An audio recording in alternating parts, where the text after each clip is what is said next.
Hello ladies and gentlemen, my name is Scufflet. Welcome back to my channel. Today I'm doing something a little different. I'm doing something of a little story time.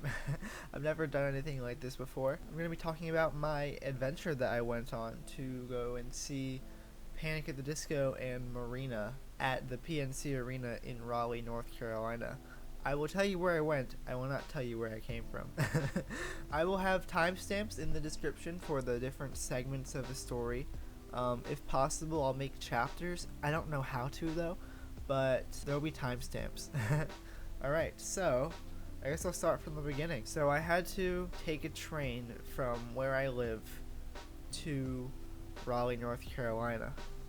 So the train I had to take to get there in time for the concert, which starts at 7:30, left where I live at around 6 a.m. and was scheduled to get to Raleigh at 5:30 p.m. about. So I had to wake up at about 4:30 in the morning so that I could leave by 5 to go to the Amtrak station from which I was departing. And that got me on my first train. My first train went perfectly. It arrived on time and arrived at the next stop perfectly on time also. But I should have realized this, but I didn't. But I had a 4-hour layover in the place where I had a layover. And I didn't realize it would be that long. That's not that important, but I just had to sit there for about 4 hours because it wasn't really in any city. So I couldn't walk anywhere, you know. It was nice. I talked to some people. Like, I just sat outside at the Amtrak station, and there was like this old man that was just talking, and this younger guy who was talking and listening. And I didn't talk for the most part, but I do listen a lot when people talk. So at one point, the younger guy asked me to watch his bag, and I did, and he offered to get me coffee, which was very nice. So anyway, 4-hour layover, but maybe like 2 hours into waiting for my train, there was a notification that popped up on my phone saying that my specific train was stopped and there would be updates for when it gets back on the track. So that's great, but it ended up being delayed by about 2 hours. Now remember, the train was supposed to get there at 5:30 and the concert starts at 7. So it looks like I might be a little bit late to the concert, but I also read that somehow trains make up time. So I don't know how that works, but that's from Amtrak itself. So that train was 2 hours late. Also, it was raining there, and I stepped in a puddle. It was probably about 10 a.m., and my feet were just wet for the rest of the trip.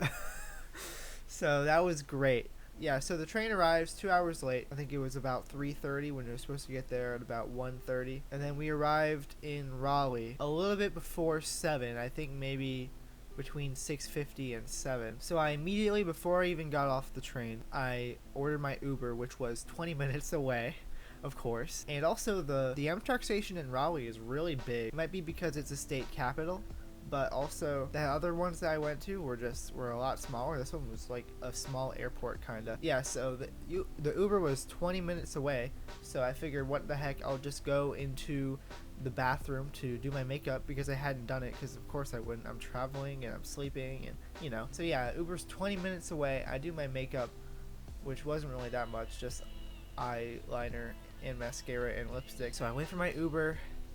My Uber takes me, and I get to the concert about maybe halfway or a little bit more than halfway through Marina's set. So I completely missed Jake Wesley Rogers, who I was mistaken. I haven't seen him before, if you remember what I said in my last video. But so I completely missed him. It would have been cool to see him. Also, I missed about half of Marina's set, which, as you see, I got a Marina t-shirt. Very nice. I wanted the one with the tour dates on it, but they only had it in small, and that's just unfortunate. But yeah, I got a Marina shirt. I got a Viva Las Vengeance Panic shirt to add to my collection of Panic at the Disco shirts. I think I have too many. I think I probably have between 7 and 10 Panic at the Disco t-shirts. So do with that information what you will. But anyway, that's where what was happening when I got to the concert. I was a little bit late, but not too bad. So I get to my seat, which is on the floor, and it seems like it's way too close. Like it was section 3, row 6, but I was only the 3rd row in front of the stage because the way they do it is confusing. So it seemed like it was going to be way too close, especially when Marina was on stage. She didn't really come out to the front part that much until the end. And also, we were mostly sitting down during her part, but it makes sense that when Panic came out, we wouldn't really be sitting down at all. And also, the members would come out to the front part of the stage, so it ended up being fun anyway. So the seats actually, I think, might have been perfect. Also, I sat next to this girl who, so funny. This was her 2nd show of the tour, which I thought was crazy, but like she's just like a photographer who was taking pictures of this tour, or quite a few shows of this tour. But anyway, she recorded this video of Nicole that Nicole reposted, and I had sent to my friend a couple days before the concert, and I think I said, "I so can't wait to see her," or something like that. I sent that video to my friend, and the girl who sat next to me at the concert is the one who recorded that video, and I just thought that was so crazy. But yeah, I also brought my camera, but unfortunately it was too dark for me to use my camera in manual mode, so I ended up mostly just using my phone, which I took some pretty good pictures as well. I might show them on the screen as I'm talking. A few of them, aren't like super clear or high quality. They are high quality, they're not clear, but I kind of like it. It's like as like a weird hazy dreamy effect to it, and maybe it's just me, but I like it.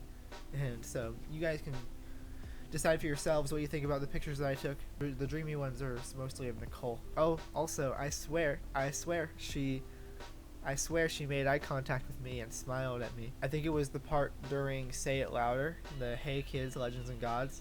I swear she made eye contact with me and smiled and nodded at me. I didn't get it on video, but I swear she did. But anyway, let's get back to it. Marina was great. She is absolutely beautiful, and her dress was very pretty too. And there were these 2 girls behind me who were just going absolutely crazy for everything Marina did, and it was so funny. And at the part during Prima Donna, when Marina goes, "Would you do anything for me?" you can just hear, "Yes!" Did I do that? Yeah. Did I get down on my knees when she asked me to? Maybe. I would do anything for her. I would do anything for her. I would do anything for that woman. Anyway, so that was great. I took some videos. I'll show some of the videos I took during the show throughout the video.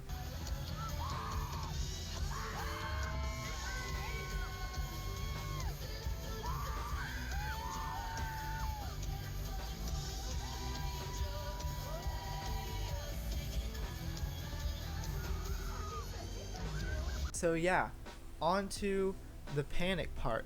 Now, this video might come out after the tour is over. If this video comes out before the tour ends, and you are going to a show and you're like me that you don't like setlist spoilers for your concerts, then I will put in a time on the screen where I am done talking about the songs that they played and all that. So, Panic. The first song that they did was Say Amen, which, that's crazy, because that was like part of the encore at the Pray for the Wicked tour, but you know, switch it up. I'm just gonna say notable things. They did the entirety of Viva Las Vengeance in order, which is super rare. I feel like bands just don't play in their entire new album most of the time. Also, they did it in the same key as the studio version, which, mad respect, but he is going to destroy his voice. As we all know, Brendon Urie is not very smart. He's dumb, so he is going to destroy his voice, but it sounds good. I think he might be using a backing track for the choruses of some songs. Like, I think there might be a backing track for the chorus of Don't Let the Light Go Out, maybe for Say It Louder. I'm not sure if he is at every show. Probably. I don't even know if he did at my show, but some videos I saw afterward of some other shows made me think that. I'm not sure though, I could be wrong. Maybe his voice is just better than it ever has been, and it really does just sound exactly like the studio version. I also feel like if he was going to use a backing track, why wouldn't they just play it in a lower key so that he could actually sing it anyway? It's not that big of a problem for me. I don't know if it is for you, because he still does sound great in the songs that he is singing.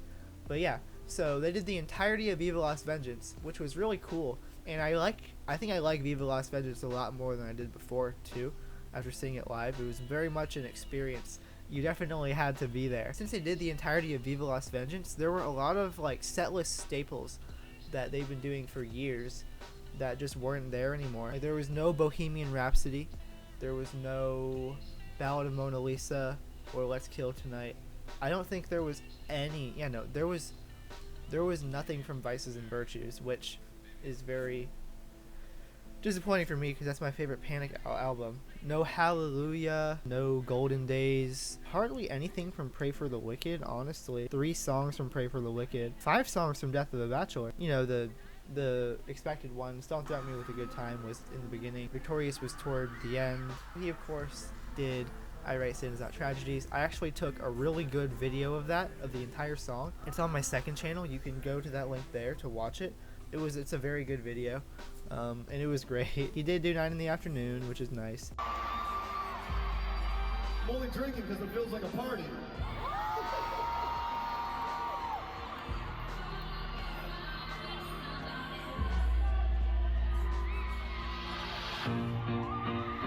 But the main exciting thing that he's never done at any tour before, House of Memories, which, oh man, I know that it blew up earlier in the year on TikTok or something, and that's probably part of the reason why he chose to add that to the set list.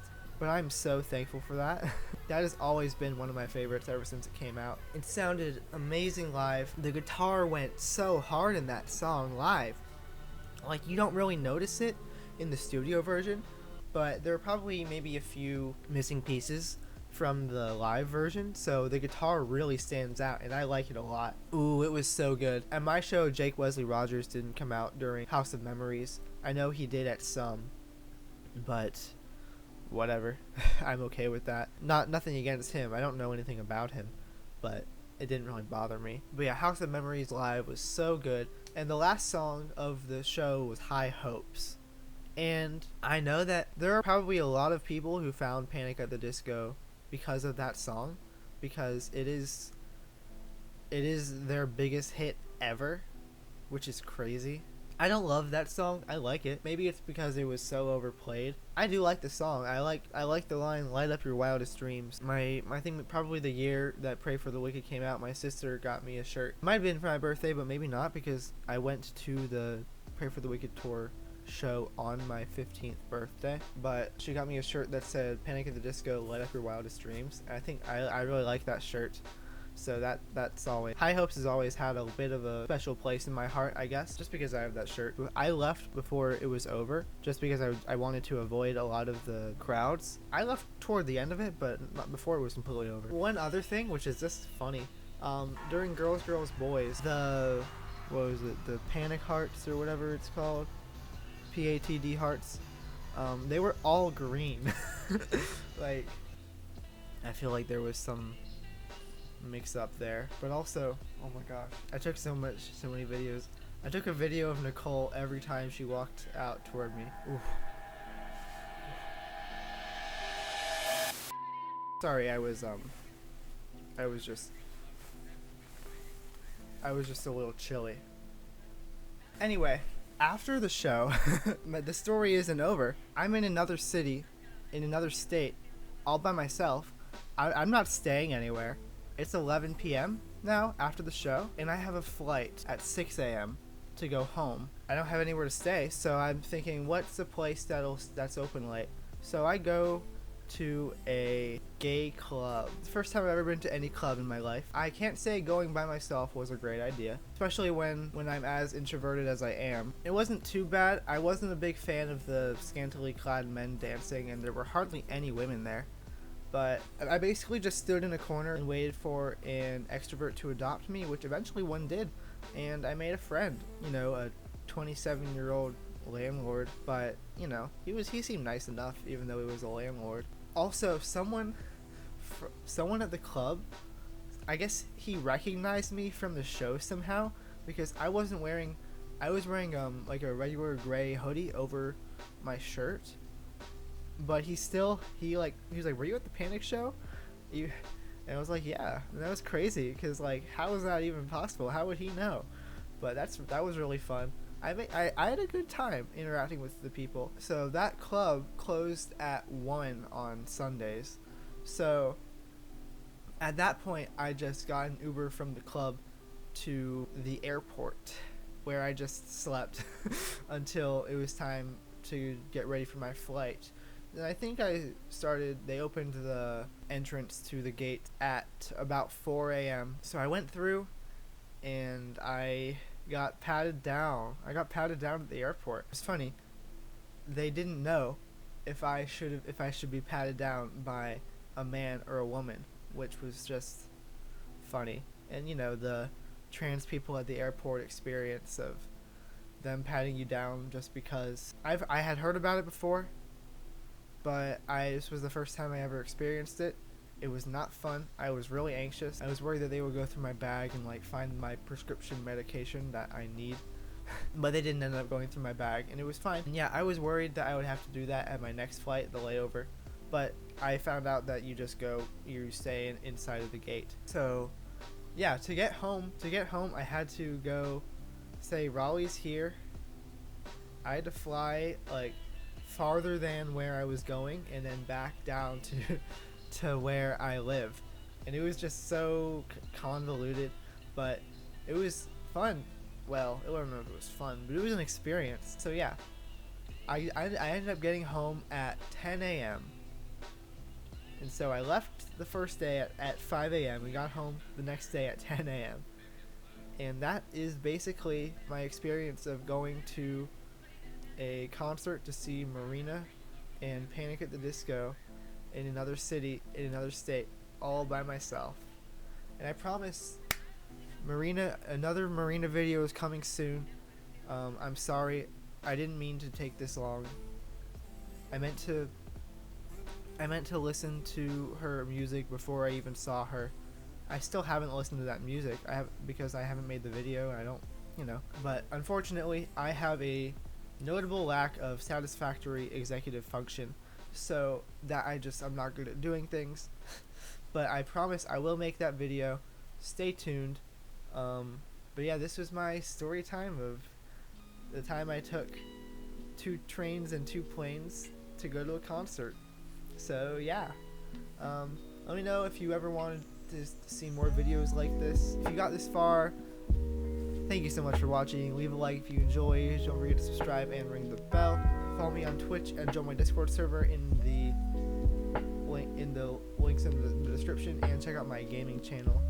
And I'll see you guys next time. Goodbye.